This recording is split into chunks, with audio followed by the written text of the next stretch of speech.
तो आज के इस वीडियो में हम जानने वाले हैं वृक्क के बारे में। तो चलिए जानते हैं वृक्क क्या होता है। तो जैसा कि हम जानते हैं वृक्क जो है हमारे शरीर का एक उत्सर्जी अंग होता है। इससे हमारे शरीर का उत्सर्जी पदार्थ बाहर निकलता है, जैसे कि मूत्र हो गया, यूरिया हो गया। ठीक है, तो वृक्क का संरचना कुछ इस प्रकार से होता है, यहाँ पे हमने बना रखा है। ठीक है, आइए इसके भाग को जानते हैं, किसको क्या बोला जाता है। ये जो है ना, इसे वृक्क बोला जाता है। ये भी है और जोड़े के रूप में पाया जाता है वृक्क। ठीक है, तो ये हो गया वृक्क। और वृक्क से जो ये नलिका निकलती हुई दिख रही है, इसको बोला जाता है मूत्रवाहिनी। क्या बोलते हैं इसे? तो मूत्रवाहिनी बोला जाता है। और ये नलिका कहाँ आकर जुड़ी होती है? तो मूत्राशय से जुड़ी होती है। कहाँ? तो मूत्राशय से जुड़ी होती है और इसको बोला जाता है मूत्रमार्ग। ठीक है, तो ये हुआ वृक्क और ये नलिका को क्या बोलते हैं? तो मूत्रवाहिनी। और ये जो है मूत्राशय है। और ये तो आइए जानते हैं वृक्क के बारे में, इसका कुछ कार्य भी होता है, ये सब आइए जान लेते हैं।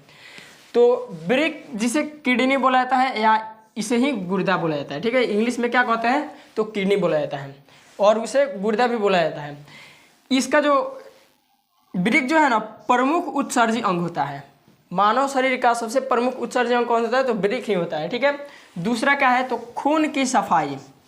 वृक्क ही क्या करता है? तो खून की सफाई करता है। ठीक है, तो वृक्क जो है मानव शरीर का सबसे प्रमुख उत्सर्जी अंग है। इसके साथ साथ वृक्क में जो है खून की सफाई भी होती है।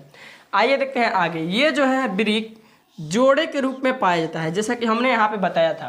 वृक्क क्या है? तो एक ही है, जो दो है तो जोड़ा के रूप में है। ठीक है, वृक्क जो है जोड़े के रूप में पाया जाता है और ये सेम के आकार का होता है। कैसा?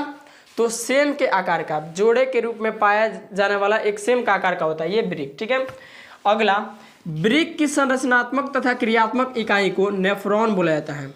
वृक्क बना किससे होता है? तो नेफ्रॉन से बना होता है। ठीक है, तो वृक्क की संरचना किससे हुई होती है? तो नेफ्रॉन से हुई होती है। ठीक है, नेफ्रॉन से ही के मिलने से ही क्या होता है? तो वृक्क बना हुआ होता है।